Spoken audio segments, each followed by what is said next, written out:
Hi, guys. Thanks for joining. This is Essence of History. Today, we're talking about the laws in Iran versus in the US. I'm Amanda Armagast. I'm Dr. Abbasi. And I'm Negin Keshavarzian. Well, we have a special guest. Negin, what qualifies you to talk about the laws in Iran?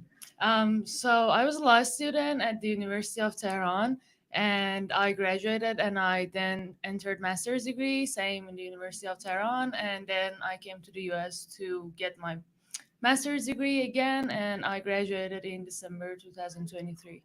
So, how many years did you study law in Iran? I think 5 years. Okay. And then how many years here? 2. 2? Yeah. So 7 years. That's a good time. That's a lot of That's time. a lot of time. How much of that knowledge from Iran were you able to transfer over to the US?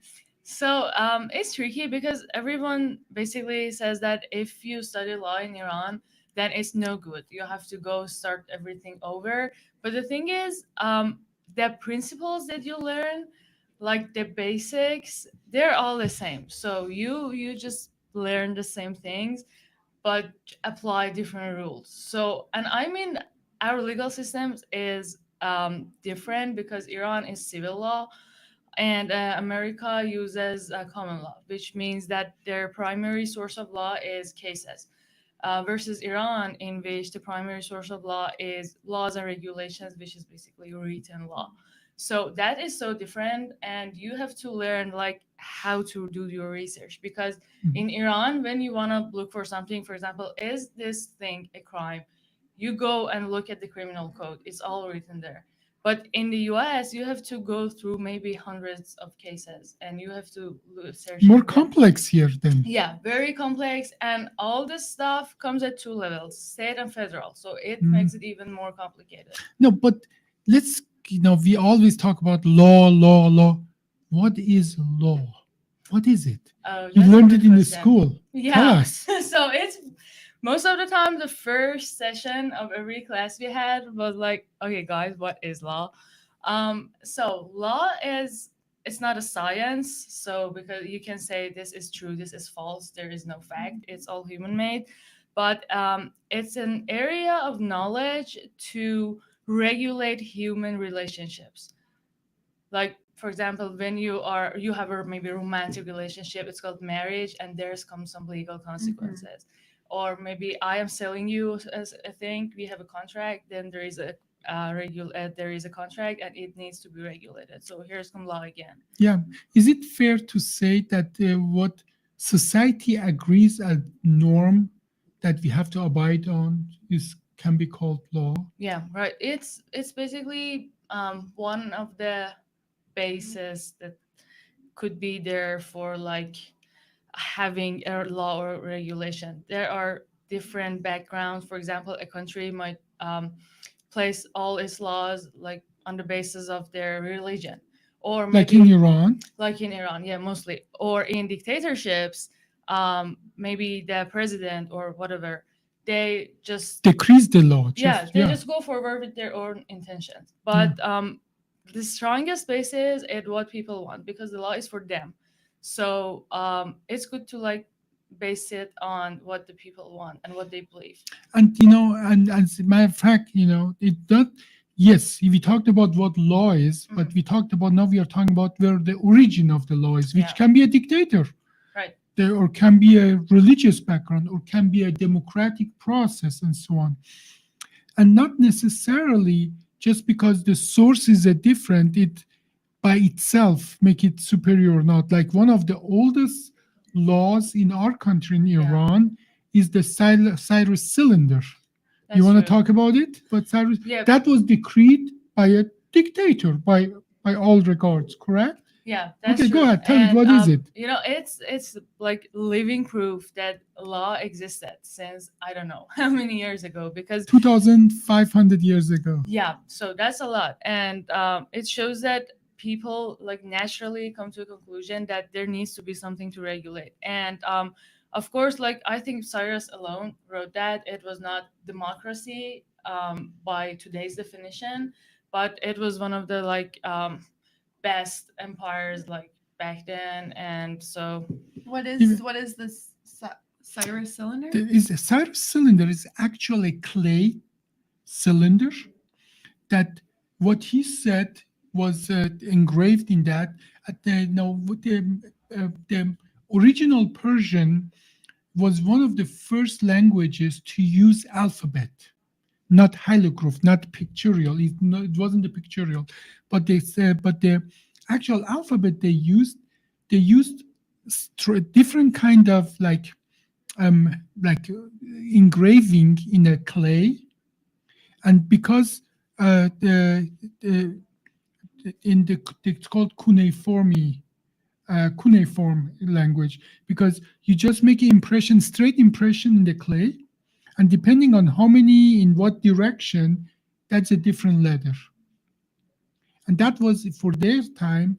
Now you get a piece of clay that's still soft, you make the impression, and when it dries, it's there Yeah. forever. That's what they say, written in stone. Written in Exactly. stone come more or less from that. Okay, and if you want, you can as well put it to a high temperature, then it is truly forever. So you're not Becomes a- necessarily referring to the laws written on the stone. You're talking about the stone itself. No, the cuneiform, the Cyrus cylinder is actual a cylinder made of clay, where those what Yeah, no, I Cyrus get said, what Cyrus said is written there, and he declares the first version of a human right. And it's still somewhere like in France, maybe. I'm What not did- sure. It is still more advanced than, like for the first time 2,500 years ago. Well, we abolished slavery in the United States, what, 150 years ago? About 150, 160 Yeah, years Well, ago. I mean, I think that's when we started, but it wasn't just like slavery's done. It's Yeah, like don't do slavery, Yeah, yeah. and then people kept doing like no rules. Yeah. But in Cyrus cylinder, literally says you cannot have somebody work for you without pay. Practically abolishing slavery. Yeah, it is a big deal because back then people just used to fight for everything. And So you would just kill someone to get his property or to get I his don't know, wife and wife. children, a slave, and so on. And everybody knows that it's even in the Bible, in the Old Testament. Hi, Anna. That Cyrus went and freed all the Jews from Babylonian slavery. He didn't just free the Jews, he freed all the slaves, because slavery was forbidden in the Persian Empire 2,500 years ago. Literally 2,340 years before America abolished the slavery. Are those laws that are written on his stone? No, it's a cylinder. On It's his actually, cylinder. and then the But additional are they still in like? effect. Yeah. Yeah, in the core Iran, we have never had slavery ever. It came when the Mongols captured Iran. They brought the slavery, but as soon as they went away, slavery went away. When Arab captured Iran, it was slavery. But as soon as the Arabs were Yeah, gone, but in the honestly, it's a sign of civilization. We always had laws, written things, but Yeah. all these groups that captured Iran in like a period in history, Mongols and Arabs, they were in that time they were famous for not having this kind of laws and regulations. They used to fight, and we like Persians. They had laws, they had like culture, they art, architecture, everything. Yeah. So I think there is a connection. Like law is somehow related to being civilized. Yeah, law is very structured, and I think Yeah. it sets a tone for how your communities should Okay. be acting. there are few good stories out there that I want to really mention. Number one is that everybody knows all these stories about Greece, and Rome and Roman and Greeks and so on and so forth, because it was war. This city, Athena, fought the Ithaca captured this and so on, and Spartan killed everybody and so on. You don't hear much about Iran in that time frame because it was peaceful. It was not much to say. People just lived their lives. There are few wars, especially between Iran, Persia, and the Greeks and the Romans. And they have done 40 movies about every single time that the Roman or the Greeks won. But in reality, the Greeks and the Romans won less than 20% of the wars. 80% of the time, Persia won the wars, but for every like that 300, the movie 300, that really upset a lot of Iranian because the Spartan, they were wild beasts. They were uncivilized. They would go and their rite of passage was go and kill a peasant. Like a gang initiation. Yeah, that was the rite of passage. And Athena, the schmocracy. It was oligarchy that certain families who had money decide what happens and so on. And it was war. As a matter of fact, the 300, the Battle of Thermopylae happened because the Spartan went and massacred in today's Turkey other Greek in their temple, and by Iranian law, the Iranian army has to come and react and defend the Greek. That part of Turkey was Greek before. Right. The Iranian army by law has to come and defend those Why? Greeks. They're their territory. Those Greeks were living under umbrella of Persian Empire, and because this savage Spartan, everybody knows Spartans were savage. They would take a child from their mother, and if the child has any deficiency, they would throw it off the cliff. Okay, and they would torture them until they were beasts, and then they would send them to kill people. So that was the time that slavery was everywhere. And in Iranian or Persian Empire, it was laws that would prevent, like one of the laws was that you can worship whatever god you want to worship. And as a matter of fact, the Persian were Zoroastrian, but those Greek, they were not. Mm-hmm. And still, per Persian law, they have to come and protect them against the Spartan. By the way, the Spartan lost. But still, all the movies, you see that this evil Persian Empire, it is this North and South kind of policy in the Western country that everything is in North is good, everything in South is in bad. But let's talk about Iranian law. So the concept of the law is not new, not in Iran. In most of the other countries, including in Western countries, many of our laws are impregnated with our religion, cultural heritage, and so is no different in Iran. So the laws that you study, Negin, in Iran, they tell us, you said first thing you do, you learn about what is law. Second thing you do, you learn what is the origin of the law, that in Iran, even though it's lots of religious background to that, but I'm sure there are some other background to the laws in Iran. Tell me. Yeah, right. So it's mostly, besides Sharia, it's mostly taken from European law and mostly France.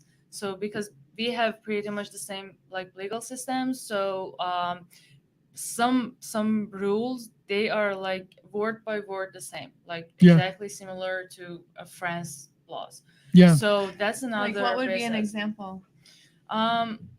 So, I mean, this is not a nice example, and France later removed that law completely. But we still have it. We still have it, and I personally don't like it because my concentration was criminal law, and so this is what I had to know about and everything. And I was always so embarrassed. I was like, this is not something you want in your code, and I was super surprised knowing that it has come from France. But then I realized that France removed it. So it's basically says that if a husband walks in a room and basically sees his wife cheating on him, the man could kill them both and not be punished.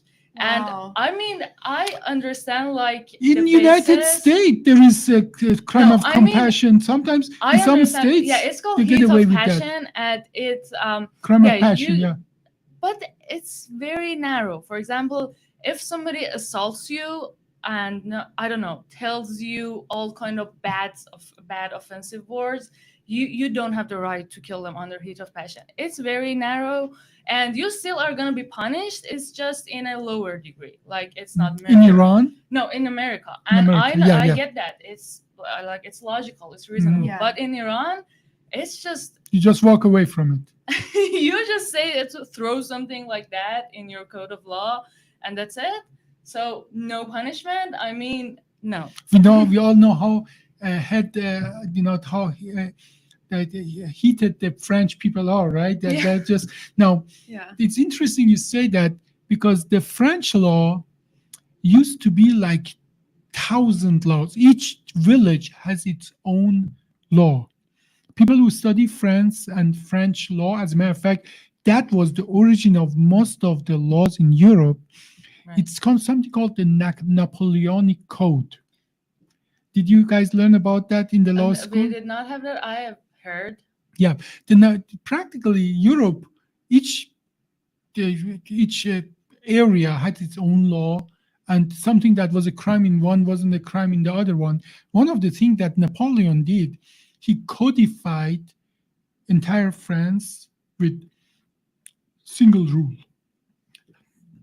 By unifying them, it made it easier, and take it away from the direct supervision of the church, because in every church, in every village, it was a church, and the priest in the church would decide if you live or die.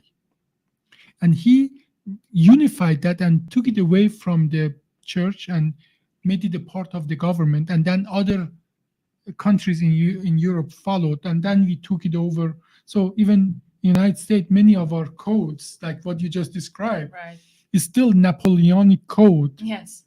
Okay, and Yes. those things were, even though may be harsh for now, but at that time, it's okay. We are talking about the time that they would take a woman who doesn't listen to his husband, they convict her as a witch, and then they wrap her and throw it in the river. If she floats, she's a witch. Then they burn her. But if she sinks and dies, she's not a witch, but Then he goes to heaven. then she goes to heaven, Then we are talking about that, and then all of a sudden, okay, And that was in the U.S. that was happening. Actually. but that comes from, obviously, from Yeah. Europe. European are not as civilized. Everybody there are not as civilized as they pretend to be. Yeah, but the thing is, the law should be dynamic and it has to change like through time. So Mhm. the thing is, this law or things like that, they might have been reasonable for their time, and I understand that, but they should change somehow. Yeah. But in Iran specifically, the process of changing a law has become super hard and nearly impossible. That I think it's not healthy because Mhm. you can basically change anything. Yeah. So What does the process look like?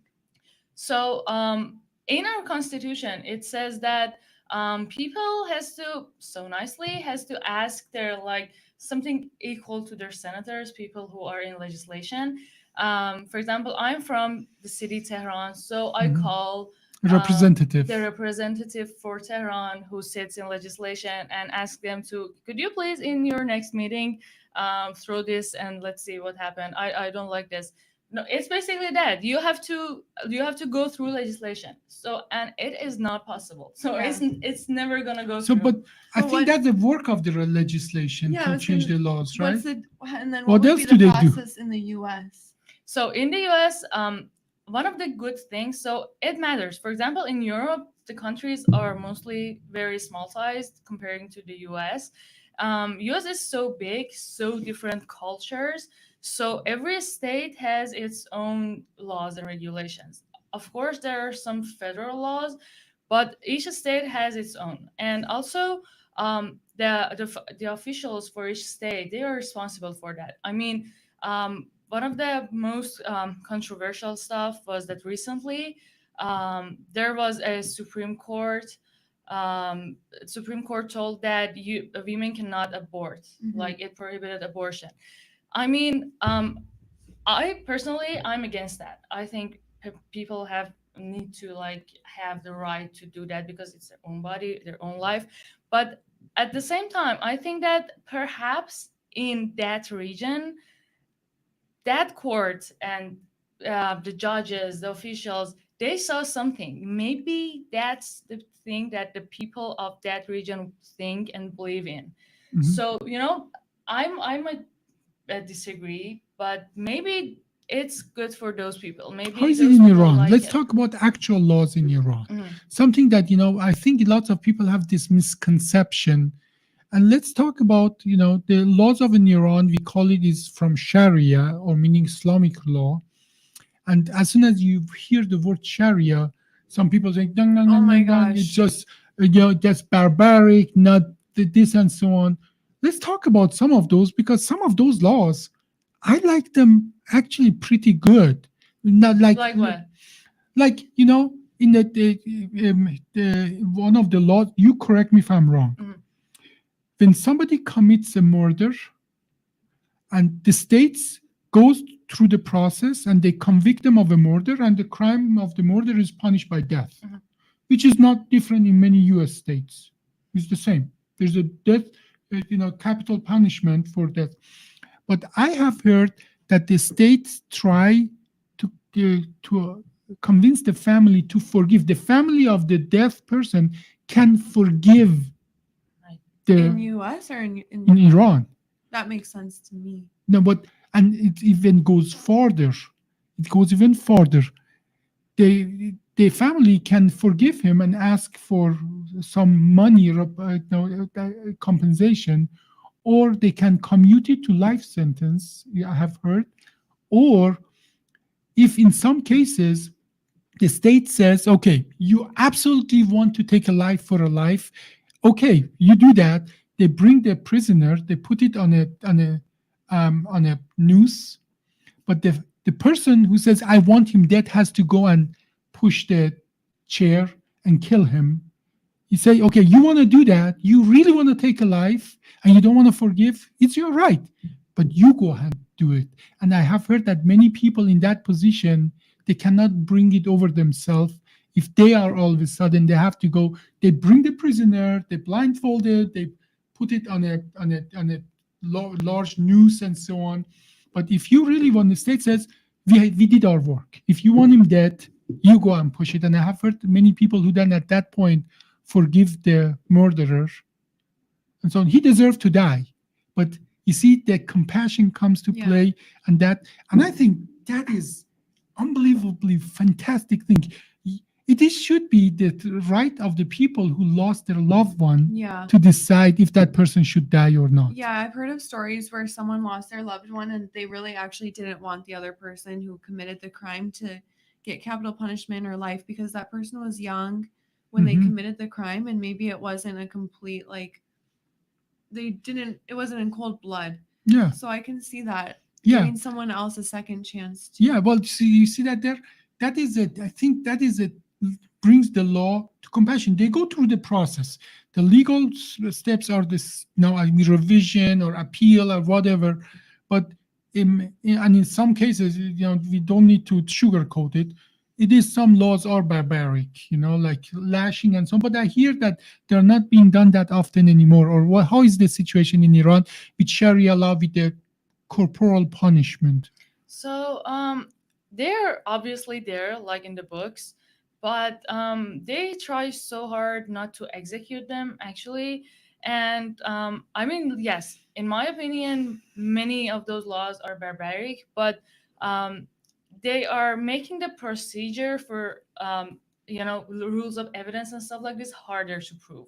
So, for example, having a sexual relationship like Outside of out the of marriage? wedlock is a crime, and it's punishable. It's a very serious crime in Islam, and it's I think people would get lashed 100 times, and it's cruel. But at the same time, they are trying not to execute that, and they are making it so hard to prove. And they're like, okay, 4 people has to testify That they that saw you did it. this, That and they yeah. they have to be okay. That is They have actually to have interesting. like looked at it straight. Yeah. So, and it's not a possibility because people usually don't do that like Mhm. that. Well, they don't do it in the, yeah, yeah. Well, I mean, Yeah. no. But what if you're like, oh yeah, she's my friend. You're not really friends, and she told me. No, it has It to has be to a, be a visual. it has to be a direct vision. You Which had- is interesting because in the US, don't they discount visual? Like if you saw something with your own eyes, you can't really use that as evidence anymore in the US. No, you can, you I can. There- thought that- in US you have to absorb everything with your senses, and if you saw something and you told me, now I have to testify. So That's hearsay. that's hearsay. Yeah, So but there Not are that- I thought in not the that. US, like eyewitness testimony is a lot less credited these days. right. Yes, correct. But it's still the Yeah. big thing. Now in Iran, the law says if you are unmarried and you have a sexual relationship, you get 100 lashes. And but to get there, you have four people have to come and say we saw it with our own eyes. So it becomes really, really hard to prove that. Even it's not enough to for them to walk out of an apartment or something, or not being in an apartment. Yeah, or even I don't know, cuddling or hugging each other, not enough. Like Yeah, you have to see Yeah. that. So it's so practically like no. Let me tell you something. There are laws in some of the state in United States that they are not being obviously. No, there's laws like that. You can't walk your horse on a Sunday or something. Like, Yeah, yeah, like we yeah. actually have these outrageous laws, but then we also have laws about like Yeah. sleeping in the same bed as someone.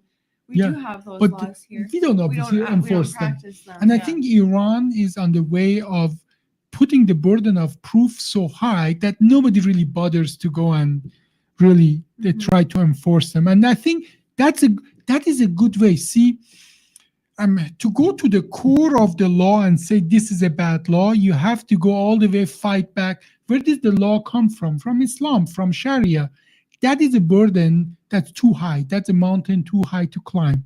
But by adjusting the burden of proof, we are bringing this law in 21st century. That is, I think, what's happening in Iran. Yeah. Another thing that I really like to know is the laws in the marriage in Iran, because everybody thinks, oh, there is the poor woman, they just get married at when they're 9 years old and so on. Reality is much different, right? Why don't you tell us a little about the marriage laws in Iran? Yeah, so it was one of the things that Iran's law was always struggling with Islam, because in Islam there is not really something such as an age limit for marriage, but Iran tried so hard to protect obviously children. So right now, I think that age is 18. So people under this age cannot get married, but unless the court gives some special certification about their maturity and this stuff. So they could not like abolish that completely, but they made it harder. So you need to go through some So sort of different. you need court to go to a procedure. court procedure. Now, there was something you need to know. In a United States, a 40-year-old girl can get married until Your But parents if I you have get think- parent signed. consent. So that is I think they have to be like in the same age range at least. no, they don't It's have not to like be. that? No, Okay. no. And if the parent consent, Mhm. a 40-year-old can get married and so on. But what I hear in Iran, they have to go through a court Right. for that to happen. I think that is I thought in the U.S. you still had to go through something. no. I think in some states, from state So different you to just state. print out the paper from Google and then No, the parent of the minor has to consent yeah. to the But they have marriage. what's the do you know what the consent process looks like? No, they just say yes, we are agreeing with that. Or if the minor has emancipated herself, then she can Mhm. consent Yeah. herself. That's true. Okay, so it seems from what I hear, it's easier for underage person to marry in the United States than in Iran. Yeah, but still, some the courts might be corrupted in Yeah. many different regions of Iran. So you still there is no official statistics about this stuff, but you still hear so many children getting married, and you're like, okay, how did this happen? Yeah. So there is How, this. how is the marriage process itself? Because there is a legal path to get there, right, in Iran. Right, for underage people? Or No, just for- generally, I want to know the rights of the woman in a marriage in Iran. Oh, so first of all, a woman needs her father's permission to get married, and if the father is not alive, then the grandfather, and so on. So, and unless this is not their first marriage, so women only need it for their first marriage, and so they go and there's something called mahriye, and it's like an amount of it could be money. It's a or- diary. Is a Dowry. Diary. What do you call it? Dowry? Dowry. Yeah, it's it's like nowadays people don't usually exchange this kind of stuff because it was for the time that the man used to work and the woman used to stay at home doing the houseworks.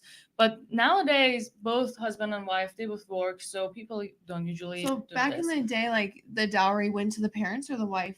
Did it go to the The wife's wife, like to the savings? wife. Yeah, The and wife. she saved it So- for in case anything. Yeah. So in the most of the Western countries, all the it's a communal possession. Everything, the house, everything you own belongs to man and woman. We don't have that. In Iran, there is a separation of property from the start, ever. I mean, the husband never get things from the woman and vice versa, except what they promise to each other. And man promise a certain amount of money to a woman. And I heard that lately that was like astronomical number, right? Yeah, That was some people would say that. I don't know. like I a was born million in gold bars, 2000, so I need 2000 like coins, gold coins, which is a And- lot. and It is yeah. like like $20 million or something, Yeah, and it was a thing. Like the Yeah. year you were born, it was a thing. Yeah, But yeah. now people, specifically the husband's family, they are not really willing to do that Yeah. because they have seen so many marriages broken, and then the husband is left with a lot of debt, a No. mountain of debt. Oh, People wow. usually do use, it was originally, it was a realistic amount that would help the woman to recover their life after divorce, if the divorce would happen. And woman can ask for that money anytime, but they usually would ask for it after divorce. Now, obviously, it was romanticized, and then, oh, you're worth so much to me, I'm going to give you Right. 20 million gold coin or something. And some divorces that went nasty, the woman says, I want that 20 million Yeah, gold. he promised it. Yeah. And it's law, the law. And people start scratching their head. Are you guys crazy? I mean, that is, but it is the law, is the law. So some men, they can go to prison for that if they cannot pay that. Yeah, now they have also like Now they increased changed the it. burden, so you can maybe go to jail for up to, I guess, 100 coins, gold coins, and for more than that, you can be arrested. So it's just So, but it was a big deal because many of these women would now all of a sudden understand the law, say, you piece of garbage, that you didn't treat me right, or for whatever reason, I hate your guts. I'm going to go to court and get. I know you don't have that much money, but I'm going to. Our divorce will end up in your prison. So, no, but I heard that. And now they have brought laws that those extraordinary things are not, that unrealistic amounts are not allowed anymore. Is that true? it is allowed, but I think that People don't modern agree on trend that. is that the husband and his family, they're not going to agree to that because like by default, women don't have some rights in a Yeah. marriage. Like only a man can divorce his wife, not vice versa.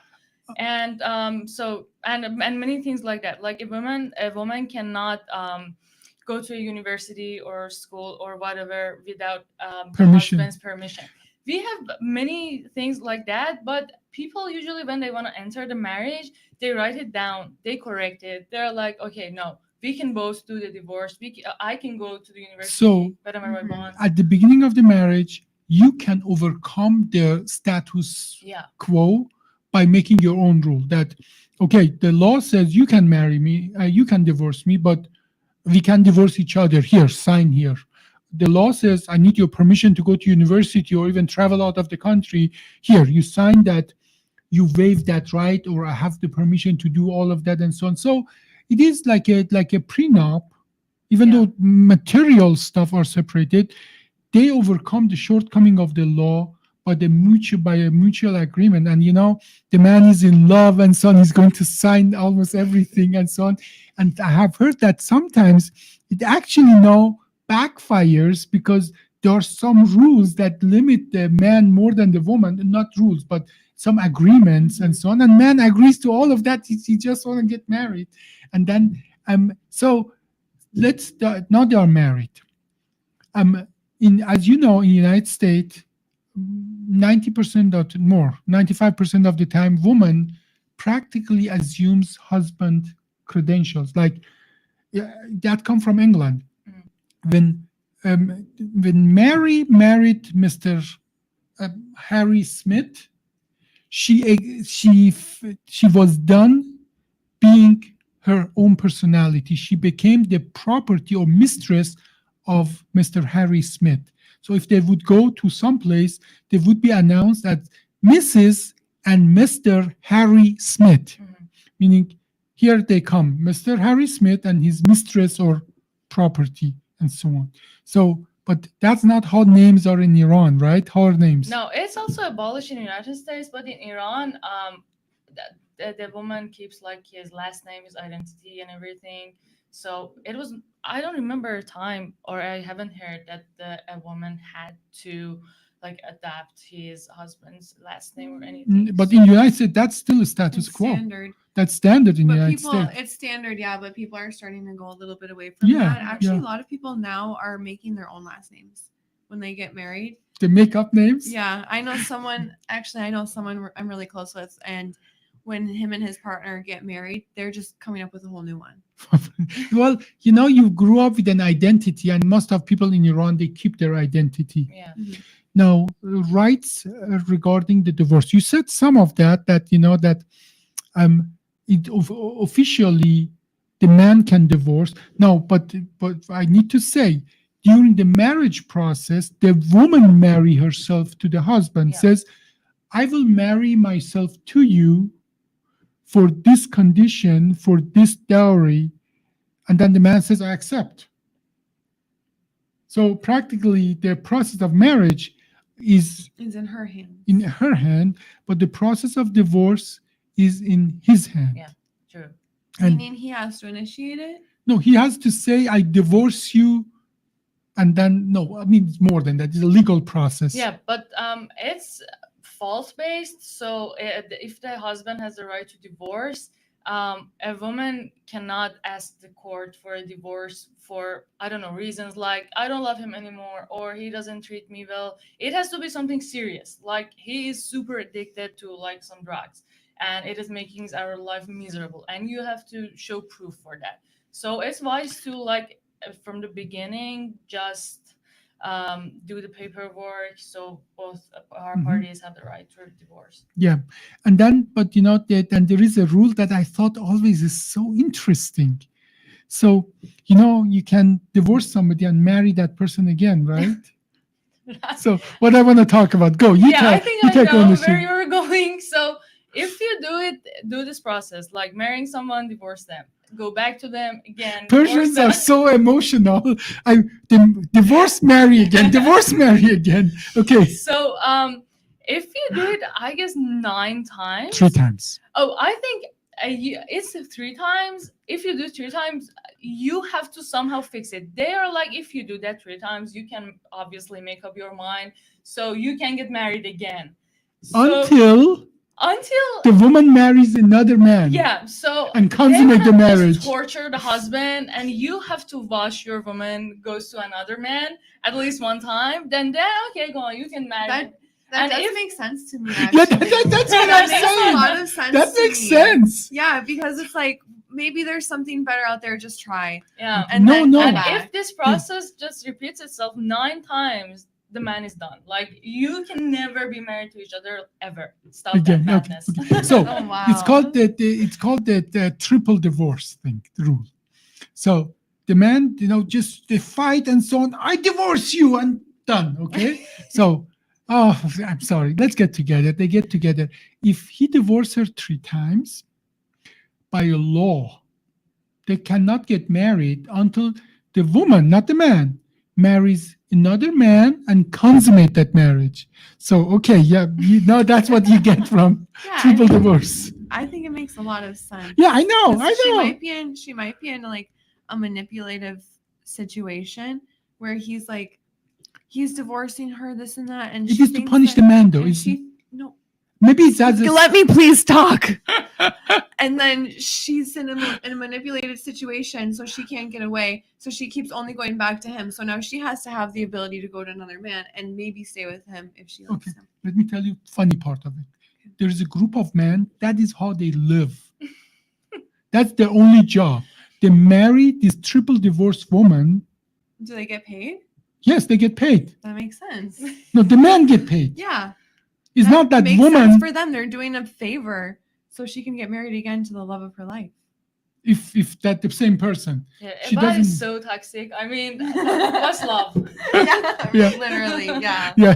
So, but can you imagine? There is a group of men. They sit in the place where people go for marriage. They're just waiting there. If somebody want, okay, you want to come here, and I very much can imagine it. Actually, I can So- visualize it. there is another thing that is very controversial.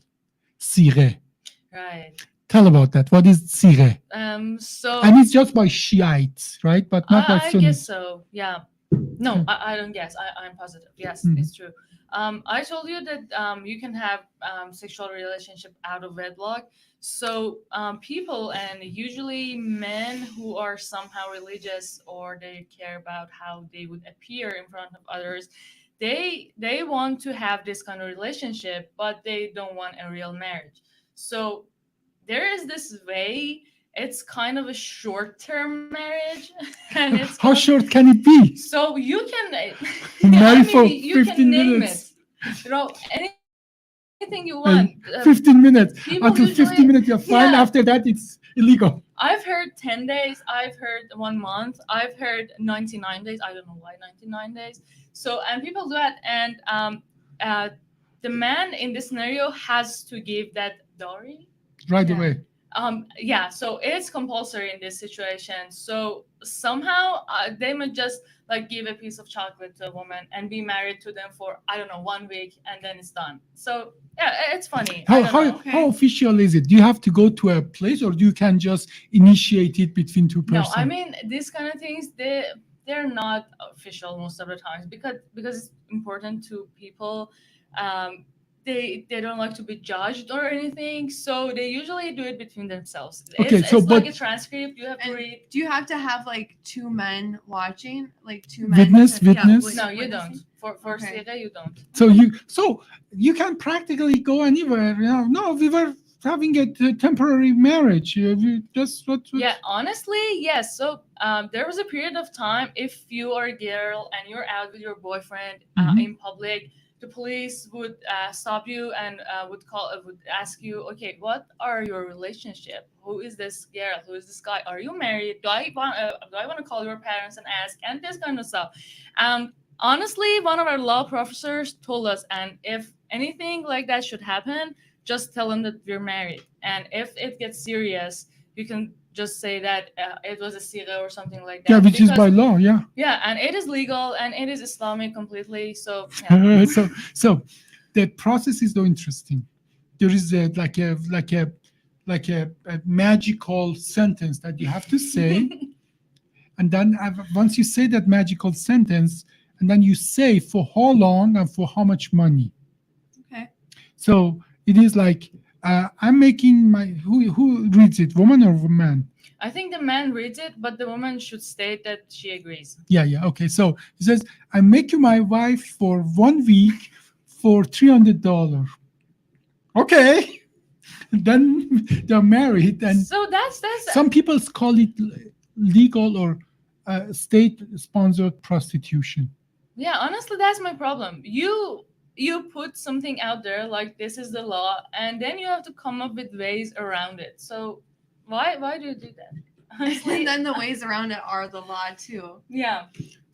So and that has been criticized, but on the other side, I think what I admire about that, if you go that path, if the child is born, right, then Yeah. the child has rights. It's not vacuum. It's not, think about that it is only in the last 100 years that we have access to contraceptives. Yeah. Okay, so it wasn't like this all the time, and the man cannot walk away from the. They are so Support. serious about children rights and this stuff. They don't want children to be born out of wedlock. So they push the man to accept the responsibilities of a father. Yeah, and so that's see, it is silly in a way when you consider if a woman doesn't want to, she's not going to get pregnant from this temporary marriage. Yeah, it seems like almost a way to protect the woman too, and the child, but also the woman, because at the end of the day, if a woman gets pregnant out of wedlock, it's her responsibility. In United In the States, U.S., yeah. but not in Iran. Mhm. Yeah. So that is actually, I think, Even in the United States, if it's out of wedlock, a man can say like, I don't want anything to do with this child, and he can give up his rights, and he doesn't have to support the child at all. but the woman can sue the man for But if child you support but and if so you on. give up your rights, then my understanding is if you give up your rights to your child, you don't pay child support because it's not your child. Well, then. we can check on that. We have a lawyer here, but that's not my understanding. Family law is one of the areas which is very different in different states, but I think that's true. If a man like gives up everything, like if one day the child is going to be adopted by some family, you cannot object. You have no right to build any kind of relationship with the child. No visiting, no nothing. So in this way, the man can just get away with that. Yeah, well, I thought that even if you give up your right for visitation and so on, you can be still liable for child support in the United States. But we have a lawyer. You should check it out and report to us in the next podcast. Now, what else do you want to know about the laws Well, in Iran? in the U.S., like the laws in Iran, we hear about them being very controversial when it comes to women's rights, especially regarding like modesty and things like that. We talked about it 3 years ago with Melika. Yeah, we did about the now rules of covering yourself and the the practically what happened to Masa Amini. But that was as well 3 years ago. Yeah, that was like 3 years ago, yeah. and here it's toned down a lot, like being spoken about here. But So how are the rules regarding woman in the public in Iran? So it's just another law which is there, but no one observes it. So, according to law, women have to have hijabs according to Sharia, which means that only like the face can show and two hands from there and up there. So that's it. But if you like walk down in the streets of Iran, you don't see that. People do not wear that, do not wear headscarves or things like that. Their hands might be showing, I don't know, different kind of stuff, so no one observes that. And last year it was a girl was stopped by a special kind of police, Morality police. morality police, and because she did not wear her hijab correctly, and there was some kind of struggling and stuff, and finally she died. And Another it started woman beside Mahsa? no, I'm talking about NASA. Yeah, And yeah. it started like a huge thing in Iran. People were in streets. We heard all about that. Yeah. Objecting, and on the other side, the regime was trying so hard to suppress everybody.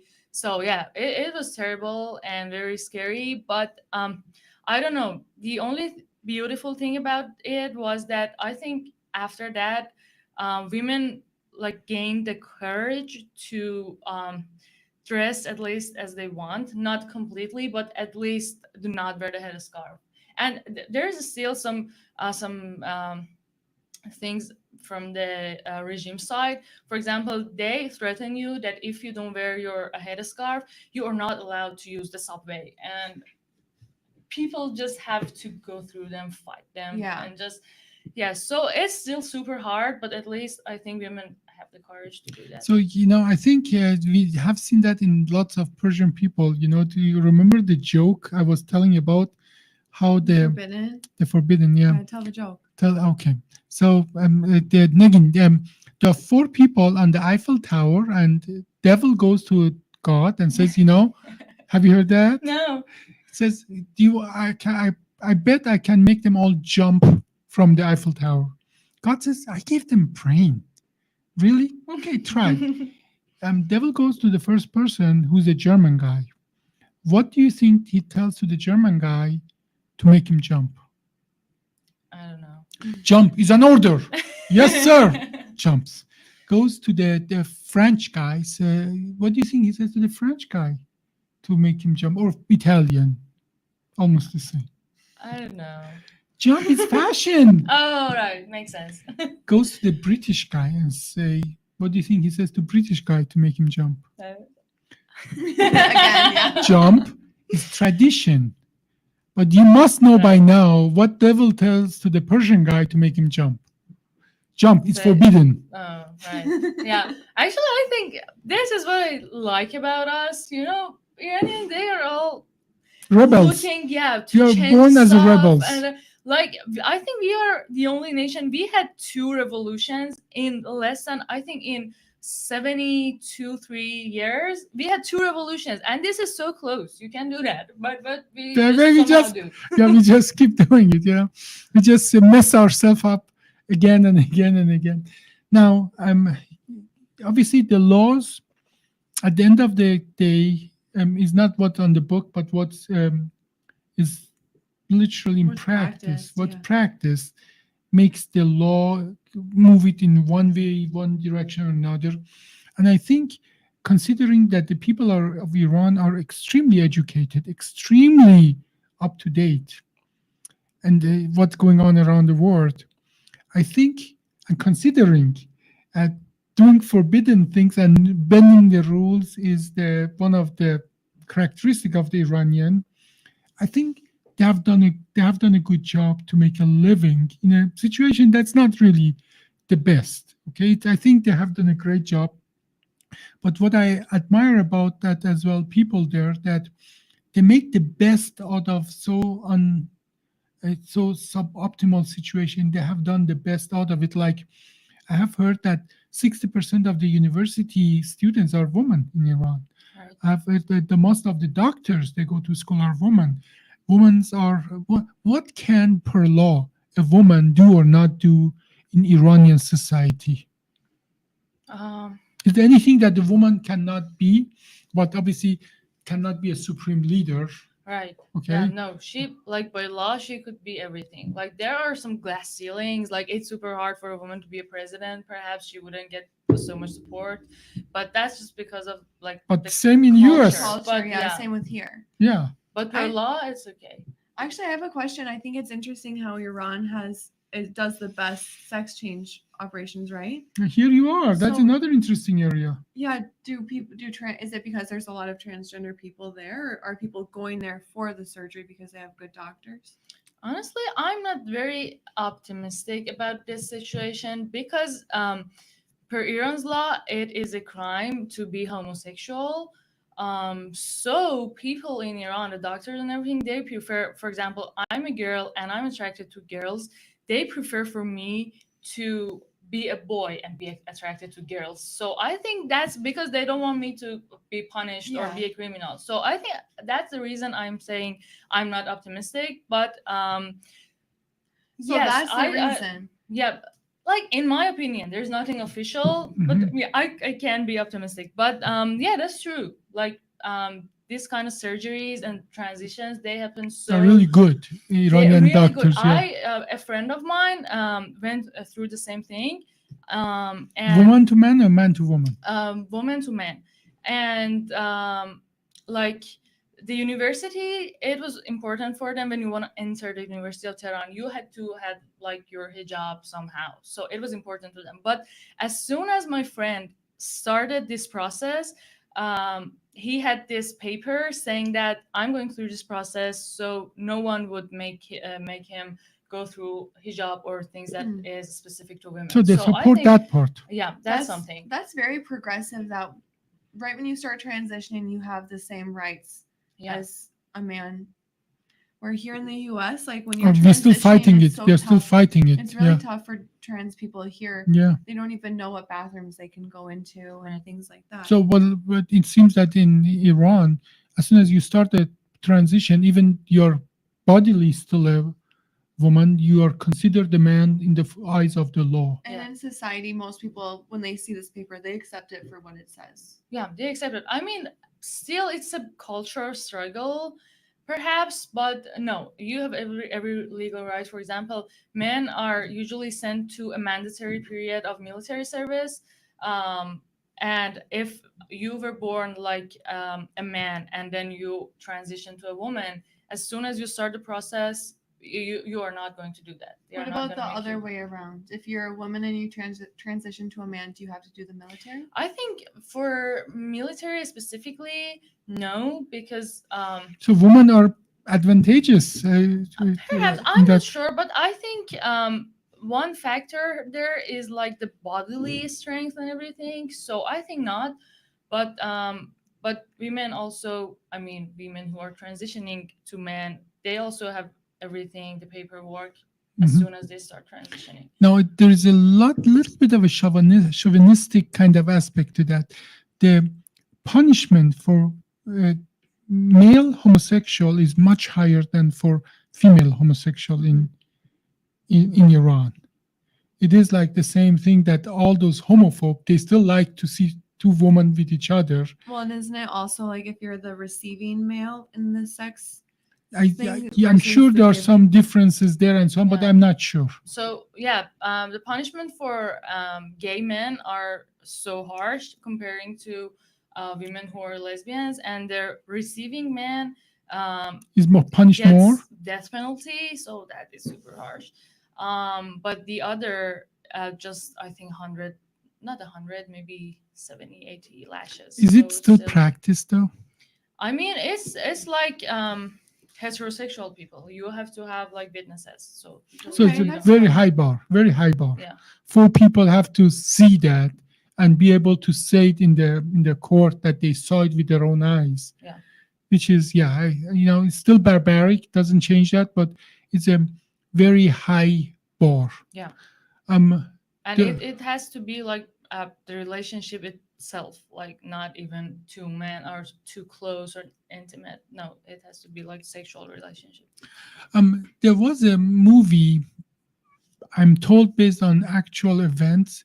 It's called the Stoning of Soraya something. Right. Yeah. Have you heard of Yeah, that? I watched it like many That years ago. that is the biblical law regarding stoning for a married woman who have extramarital affairs and so on. I have heard that has been not being performed at all anymore for tens of years. Is that Like true? it's still in there. Like Still in the there's book. the law, and yeah, it's super unfair because according to law, if they wanna like bury the woman to be stoned, they have to bury it up until the waist. But if they wanna bury a man, they bury him up until like the I don't know the some part lower because if you could somehow manage to escape the situation, they cannot get you back and kill you. So I don't know, but I don't know why they make it harder for women. But that being said, yes, they have like made up a reason for that, and it's also in the law that if executing this law makes Islam bad in other people's eyes, like if it's a bad image for us, then don't do it. And because of that law, it's not being done. Okay, good. Yeah. Well, we have come out of Stone Age, so to Yeah, say. it's Middle Ages and Yeah. Dark Ages, yeah. yeah. So, well, we covered maybe 0.2% of the Iranian Yeah. laws. Yeah. But I think we have a good a good basis. yeah. And we are exactly 1 hour. So, Well, thank you guys for watching. This was Essence of History. Today we talked about the laws in Iran. I'm Amanda Armagast. I'm Dr. Abbasi for Essence and our special guest. I'm Negin Keshavarzian. Thank you so much. Thanks, Yeah, guys. Thank you.